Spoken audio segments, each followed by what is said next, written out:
This conference will now be recorded. Topic we have dealt with the what is nephritic syndrome, what is nephrotic syndrome, what are the causes of the nephritic, what are the causes of the nephrotic syndrome. So, and also we have discussed the pathogenesis of the glomerular injury. So what are all the types of glomerular injury, and so what are the examples of that? All that we have discussed. So apart from that, we have also discussed the renal tumors. So renal cell carcinoma we have discussed. Now we will be dealing with the Wilms tumor. Okay. So renal cell carcinoma we have already discussed. Now we'll be discussing the Wilms tumor. Okay.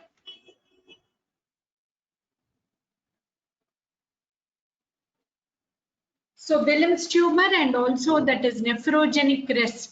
So what are the nephrogenic rest? Wilms tumor we'll be discussing in this particular class, and also chronic glomerulonephritis, which is an important slide for you, and briefly you should know what is chronic glomerulonephritis. That also we will be discussing. So we have finished all the renal cell carcinoma. And what are all the types of renal cell carcinomas? What are the molecular genetics which are involved in renal cell carcinomas? So all the microscopic types, everything we have dealt with. Now we'll be discussing about the Wilms tumor. So what is Wilms tumor? It is most common renal tumor in the children. So children kidney tumor, the first thing that we have to think about is Wilms tumor. It is most common primary renal tumor in children.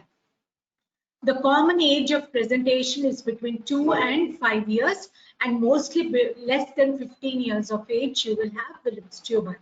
And mostly it is unilateral, but in 5 to 10% of the cases it is bilateral. Bilaterality also, you will have the lesion one after the other. So bilateral, if at all bilateral tumors, usually bilateral tumors occur earlier than when compared to unilateral tumor. So Wilms tumor is a childhood tumor, primary childhood tumor. Most common age of presentation is 2 to 5 years, but usually less than 15 years. So 5 to 10% of the cases are bilateral. So mostly unilateral, but 5 to 10% of cases are bilateral. So that is, they occur one after the other. And if at all bilateral, they usually occur earlier when compared to unilateral tumors. So there are several theories which are involved in Wilms tumor and etiology, several genes and several syndromes which are involved with etiology of Wilms tumor. So it has relation to many malformation, and also that is neoplasia, or many cancers and malformations. Pre-malignant lesion, very, very important. It is a pre-malignant lesion. Prognosis depends upon how you give the treatment to the patient. So many oncogenesis, many genes are responsible for Wilms tumor. Organogenesis, several organs are affected due to Wilms tumor. And also two-hit hypothesis or two-hit theory also involves in Wilms tumor. And several tumor suppressor genes, recessive tumor suppressor genes, are involved in Wilms tumor. So biology of Wilms tumor is very, very important. So usually several tumor suppressor genes are involved. It is a recessive tumor.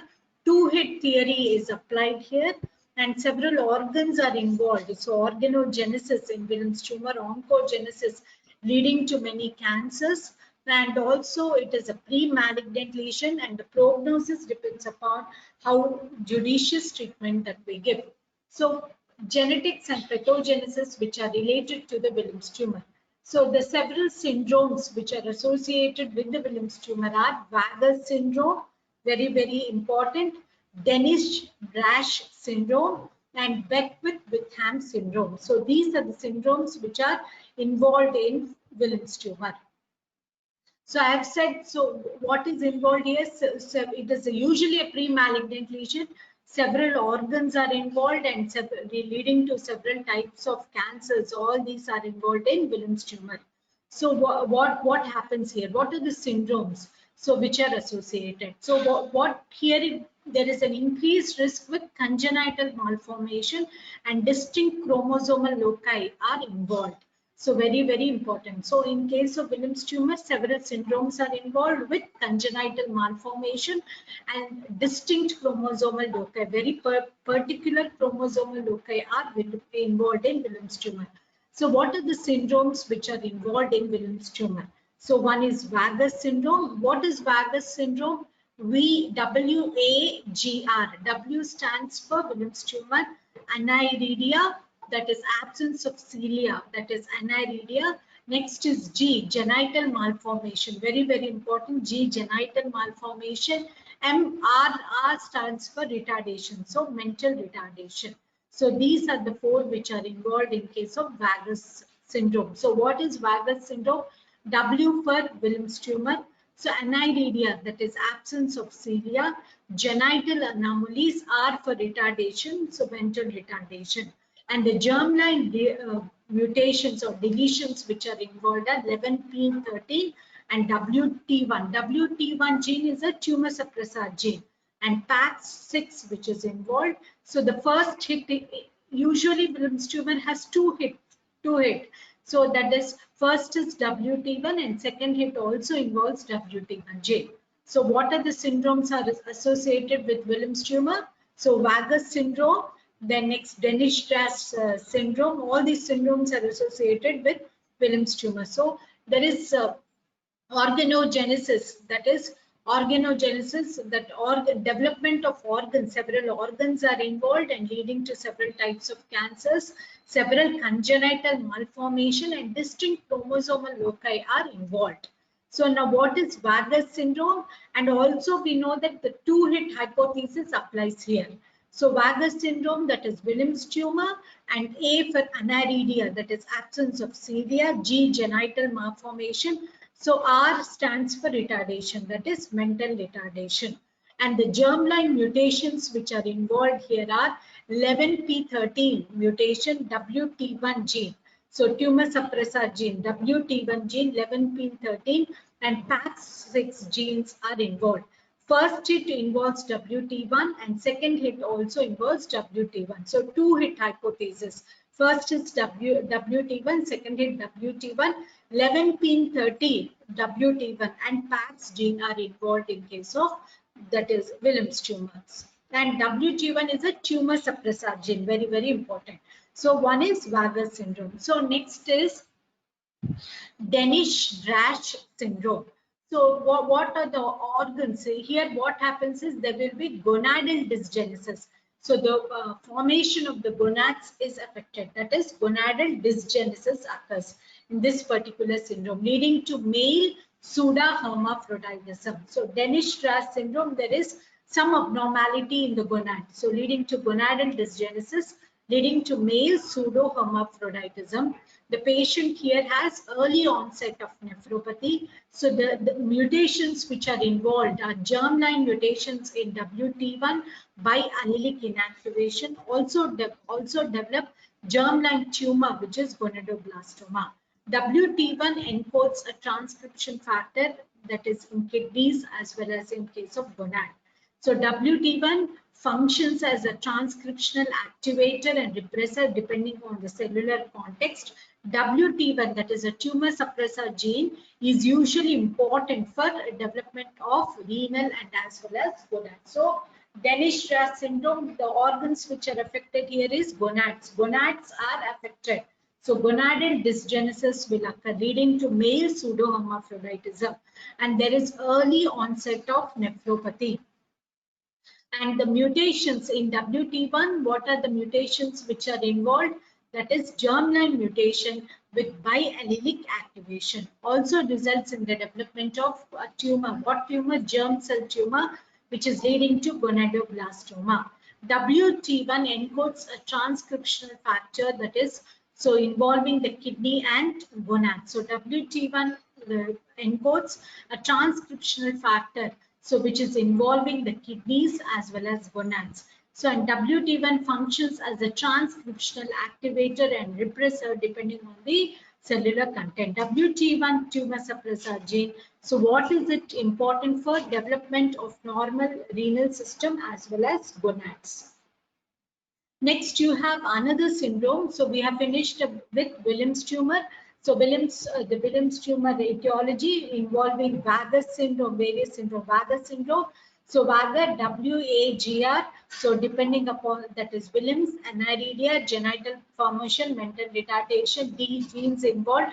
That is WT1 with tumor suppressor gene. Then we spoke about another syndrome, that is Dennis-Drash syndrome, where you have gonadal dysgenesis and pseudohermaphroditism, and the WT1 gene with biallelic inactivation occurs in case of that particular condition. And here what happens is usually WT1 gene is the responsible for the development of renal system as well as gonads. So, but here what happens, there is dysgenesis, gonadal dysgenesis and gonadoblastoma that is leading to germ cell tumor. Next, another important syndrome is nothing but Beckwith-Witham syndrome. So Beckwith-Witham syndrome, what happens here, there is enlargement of the body organs leading to organomegaly. Next, macroglossia, which is nothing but large tongue. So other conditions where we can have macroglossia, we already know that in amyloidosis also we have macroglossia. Hemihypertrophy. So hemihypertrophy. Next, omphalocele. Omphalocele is nothing but protrusion of the abdominal viscera from the umbilicus. So that is nothing but omphalocele. And adrenal cytomegaly. All this we can have in case of enlargement of adrenal gland and cells of the adrenal gland. So Beckwith-Witham syndrome, what is it associated? Organomegaly, that is enlargement of the body organs, macroglossia, large tongue, hemihypertrophy, omphalocele, which is nothing but protrusion of the abdominal viscera through a defect in umbilicus. Next, adrenal cytomegaly, or whatever enlargement of adrenal gland with the enlargement of the adrenal cells in the adrenal gland. And Beckwith-Witham syndrome is usually associated with WT gene and WT chromosome, that is 11p15.5, away from WT1 mechanism is by genomic imprinting. So here, what is a gene which is involved in Beckwith-Witham syndrome? It is WT gene. So, and the chromosome which is involved is 11p15.5, away from WT1 mechanism by genomic imprinting. Next, other genes and other growth factors which are involved in case of Williams tumor are insulin-like growth factor, very, very important. So, and sometimes you have mutations in beta-catenin, insulin-like growth factors. So, what happens in case of insulin-like growth factor? Usually, it is expressed in both paternal and maternal allele, imprinted or silent by methylation in maternal allele. The loss of imprinting, re-expression of insulin-like growth factor by maternal allele, or overexpression of insulin-like growth factor. So insulin-like growth factor is an embryonal growth factor, and the tumors which are associated with insulin-like growth factors are hepatoblastoma, adrenal tumors, rhabdomyosarcomas, as well as pancreatic tumors. So these are the tumors which are associated with insulin-like growth factor. So insulin-like growth factor also responsible for the development of Williams tumor.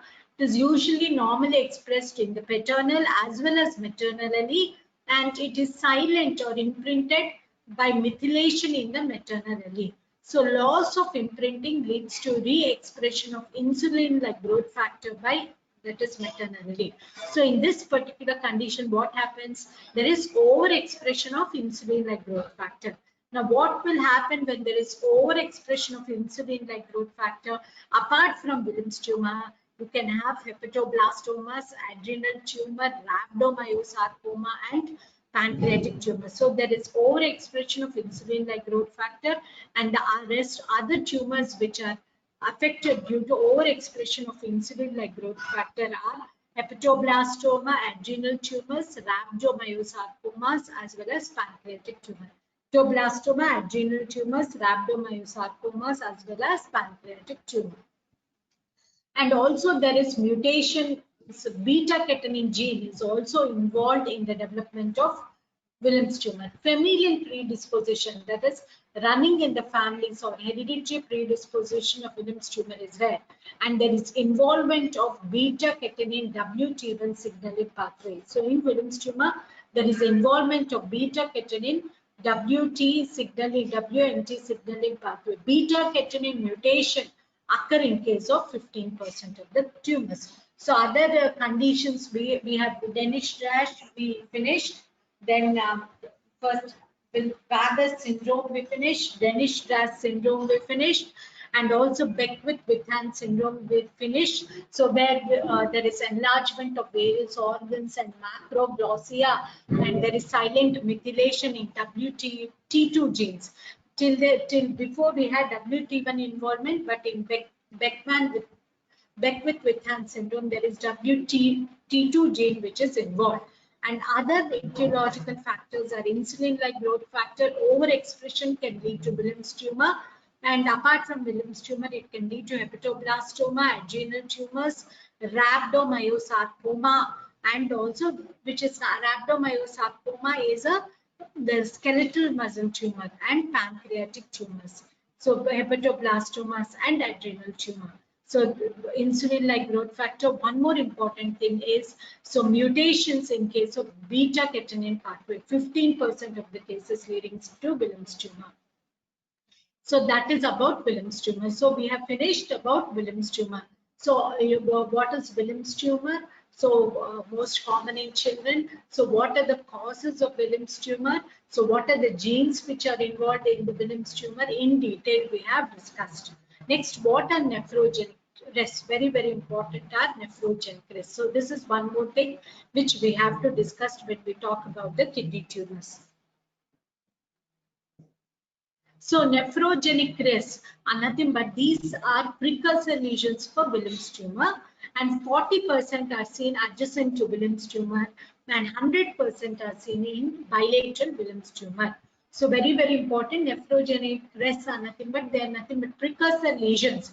So to Wilms tumor. So 40% of the cases they are seen adjacent to Wilms tumor, and 100% of the cases they are seen bilateral Wilms tumor. So very, very important. Documentation is important. Increased risk in case of contralateral kidney. Where if it is on the same side, for example, nephrogenic risk, if it is on that particular side, where one particular side, the contralateral in the same side, it has more risk of developing Wilms tumor. So contralateral side, whichever side the nephrogenic risk is there, that particular side, there is more predisposition to the development of Wilms tumor. So 40% it is in adjacent to Wilms tumor, 100% in bilateral Wilms tumor. It is precursor to Wilms tumor. So how does it appear? Grossly, morphology. It is a large solitary mass, nephrogenic risk, well circumscribed, bilateral, multicentric in 10% of cases, cut section, soft, homogeneous, tan to gray, hemorrhages, cyst formation, and necrosis is so very rare. So how do they appear? They appear as large solitary mass. So nephrogenic risk, one important point for the predisposition of the Wilms tumor is nephrogenic risk. So very, very important, nephrogenic risk predisposed to the development of Wilms tumor, especially 100% bilateral cases, it leads to the Wilms tumor, 40% only, 40% unilateral tumor, it predisposes to Wilms tumor. Now, grossly, how the kidney appears in case of Wilms tumor. So, Wilms tumor, you have a well circumscribed mass, large, solitary, well circumscribed mass.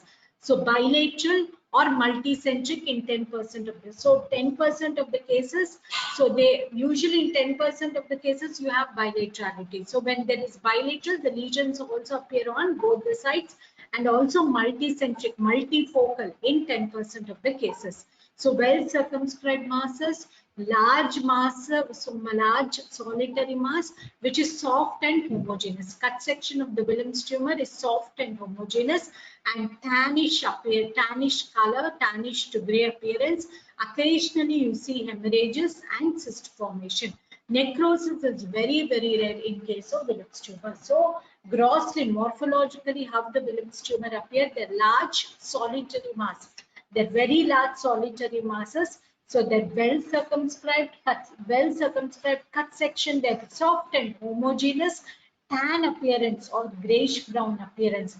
You see hemorrhages and occasionally cyst formation. Necrosis is very, very rare. So large solitary mass, cut section, soft and homogeneous, well circumscribed tumor. So their bilaterality or multilaterality is only 10 multicentric in 10% of the cases. Cut section, their tannish to gray appearance, and hemorrhages occasionally you can see cyst formation, but necrosis never or very, very rare in Willem's tumor. Very, very important points that you have to remember are usually solitary, soft and homogeneous cut section. Solitary, well circumscribed, soft and homogeneous, rare, very rarely necrosis. So this is the appearance of the Willem's tumor. So you can see that it is a well circumscribed mass, very well circumscribed. So round, well circumscribed. So well circumscribed mass, tan to grayish appearance. So well circumscribed, very well delineated, well circumscribed mass, tannish to gray appearance. So that is, you do not have any necrosis here. Only you can see are tiny hemorrhagic areas. So tan, well circumscribed, soft and homogeneous. Homogeneous, well circumscribed, soft and homogeneous. So you can see the various appearances of Willem's tumor. So you can, this is well circumscribed masses, tannish gray appearance. So homogeneous appearance, soft and homogeneous appearance. So these are the necrotic area. You do not see the necrotic area, but what you see here, sorry, usually you see the hemorrhagic areas. So you can see that these are all the hemorrhagic areas, soft and well circumscribed masses, soft and well circumscribed masses with hemorrhagic areas. Occasionally you can see cyst, occasionally cyst formation you can see. So what you see microscopically, that we have discussed grossly. Microscopically, three important things that you have to see in case of Willem's tumor. You have a blastomal component, epithelial component, and as well as stromal component.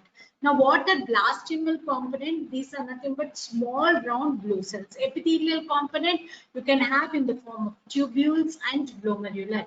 Stromal component means you can have any that is muscle or any cartilage or any osteoid or bone, that is stromal component. So these are the important points. So it attempts to recapitulate different shapes. So it is a triphasic tumor. Very, very important. Willem's tumor is a triphasic tumor. It has triphasic tumor. So what are all the components of Willem's tumor? So you can see microscopically blastomal component, epithelial component, as well as stromal component. So in the blastomal component, what you can see are small round blue cells that you can see in blastomal component. Epithelial component in the form of tubules, abortive tubules, abortive glomeruli, you have epithelial component. Stromal component, what you can have are smooth muscle. So you can have smooth muscle, cartilage, you can have fat, you can have osteoid or bone. So fibrocystic component are smooth muscle component. So these are all smooth muscle component you can see. So it is a triphasic tumor on microscopy. You have a blastomal, stromal and epithelial component. All this you have to remember. So blastomal are small round blue cells. Tubules, epithelial component in the form of tubules and glomeruli that are abortive. And then next you have what is called a stromal component in the form of cartilage, so bone and smooth muscle. And very, very important, you have P53 mutation in the P53 genes, so which leads to anaplasia of the cells. So the cells are very anaplastic, large cells, pleomorphic cells, because of P53 mutations. So what you can see here are very, very important. So you know that blastomal component, this is blastomal component. Small round blue cells, all these blue cells, the clusters of blue cells, small round blue cells are nothing but the blastomal component. So small round blue cells, these clusters are nothing but blastomal component. And these are nothing but epithelial component, where you can see these are abortive tubules. What you can see are epithelial component. So epithelial component. And this is all the stromal component, the fibrocystic component, that is stromal component. So what is the clinical course? So you have seen the abortive tubules, you have seen the blastomal component and fibrocystic stromal component. So how does a Wilms tumor present? Usually, so that is about a large mass, large abdominal mass. Usually, large abdominal mass, patient presenting with hematuria, pain abdomen. Sometimes the patient may have metastasis to the lung, that is pulmonary metastasis. And usually the prognosis of this particular tumor is good. 2 years survival rate you can see in case of 90% of the cases. So diffuse anaplasia, extrarenal spread. If at all the Wilms tumor, there is extrarenal spread. So the spread to other organs or extrarenal spread, then it has very least favorable prognosis, very bad prognosis if there is metastasis or extrarenal spread. And the risk of secondary tumors, what are other second primary tumors in case of Wilms tumors? Patient can have bone sarcomas, soft tissue sarcomas, as well as genitourinary tumors. All these the patient can have. Bone sarcomas, soft tissue sarcomas, as well as genitourinary tumor. So usually in case of Wilms tumor, clinically the patient presents with a large abdominal mass, painful large abdominal mass. So hematuria, and also patient present with metastasis to the lung and metastasis to the lung. Wherever the patient has, so metastasis, it means that the patient is having reduced prognosis. Microscopically, there will be diffuse anaplasia. Whenever the tumor cells exhibit anaplasia, it means microscopically, then it means the patient is also having, that is bad prognosis, that is large cells with bizarre nuclei. So, and also survival rate is 2 year survival rate, and survival rate is 90% of the cases is 2 year survival rate. What are other second primary tumors which are associated with Wilms tumor? So these are nothing but bone sarcoma, genitourinary tumors, as well as soft tissue sarcomas. So already we have discussed sarcoma with Wilms tumor. Wilms tumor. Genitourinary tumors, that is gonadoblastomas, also we have discussed, and bone sarcomas. So other childhood malignancies that can occur apart from Wilms tumor are, so that is, so other childhood malignancies are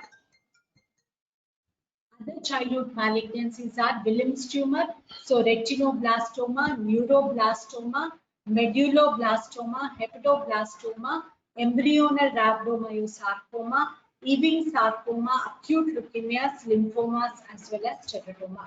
So other childhood tumors apart from Wilms tumors are, so retinoblastoma, neuroblastoma, these are all childhood tumor, medulloblastoma, hepatoblastoma, embryonal rhabdomyosarcoma, Ewing sarcoma, acute leukemias, lymphomas, and teratoma. So these are other childhood malignancies. What are the other childhood malignancies apart from Wilms tumor? So apart from Wilms tumor, you have retinoblastomas. So next, neuroblastomas, medulloblastomas, more common in cerebellum.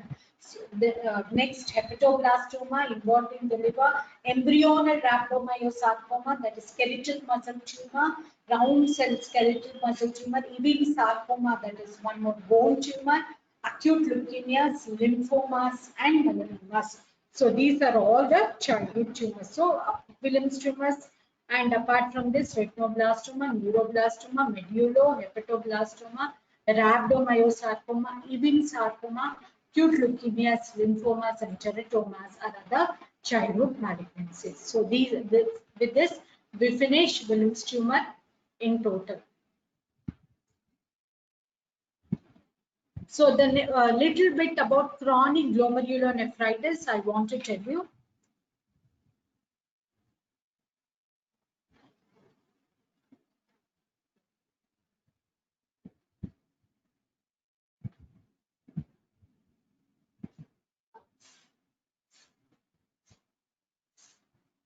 So chronic glomerulonephritis, little bit I will finish.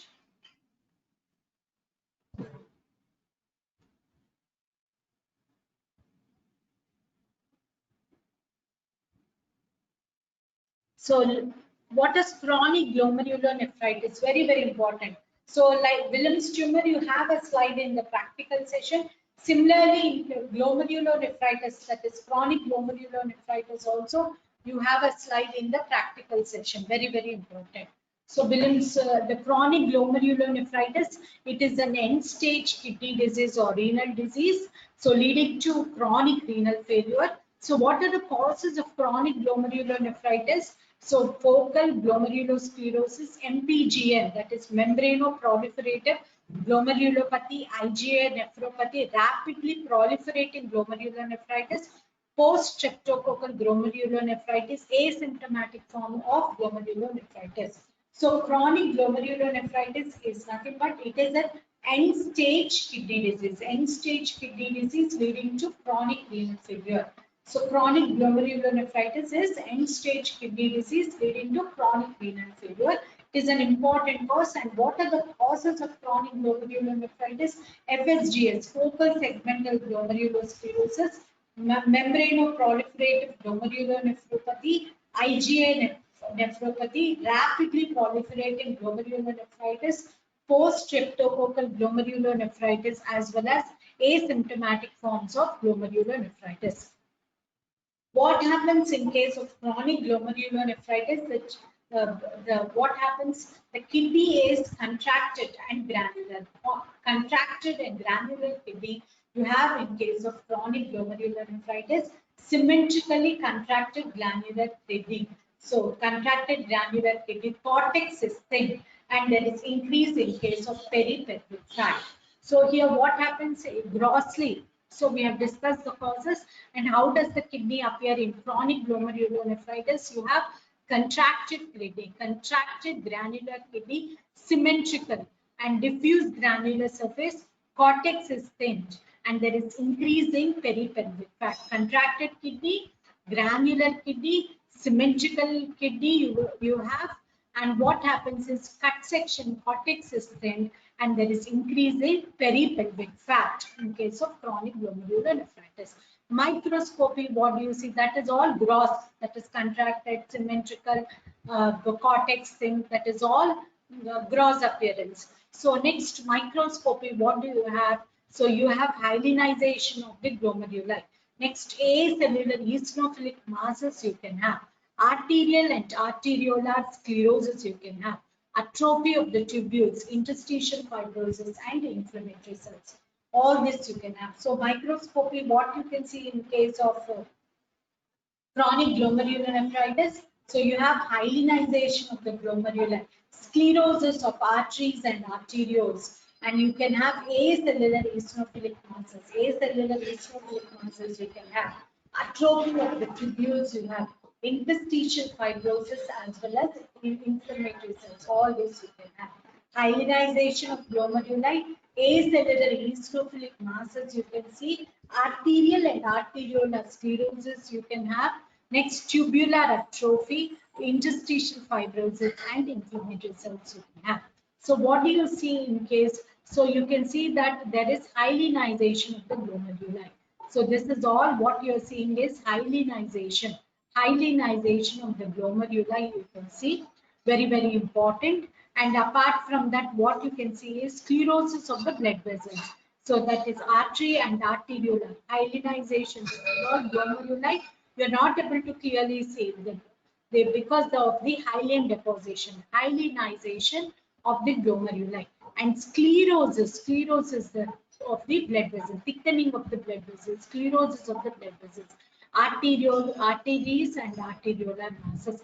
Next, tubular atrophy. Next important thing is tubular atrophy, atrophy of the tubule. And in the interstitium, whatever interstitial space is there, interstitium, there is inflammatory cells and as well as that is interstitial fibrosis. So glomeruli, whatever glomeruli are there, there is hyalinization of the glomeruli.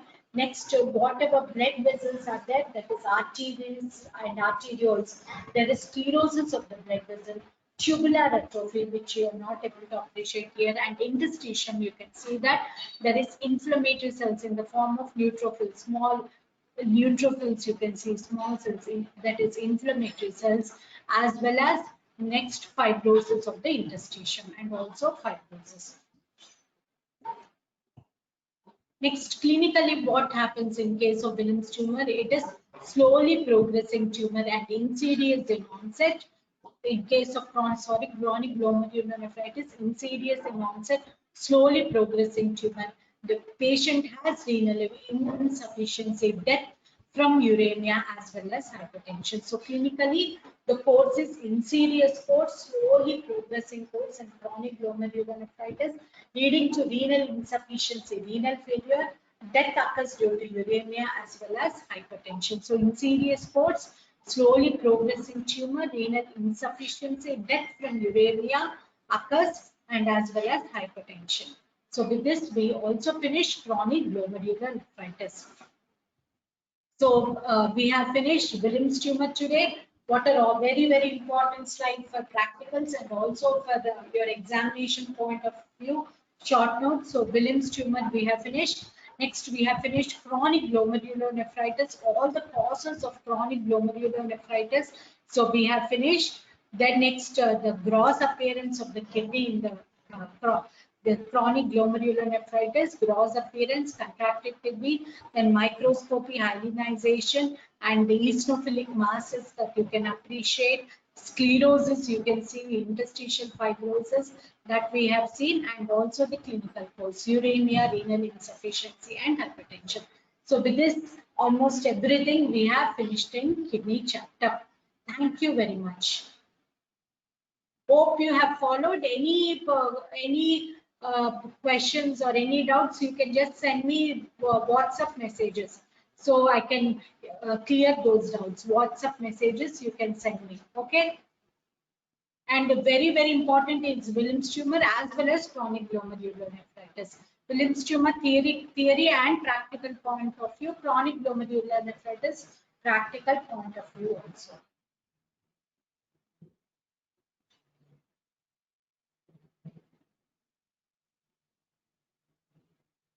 Thank you, everyone. Thank you so much.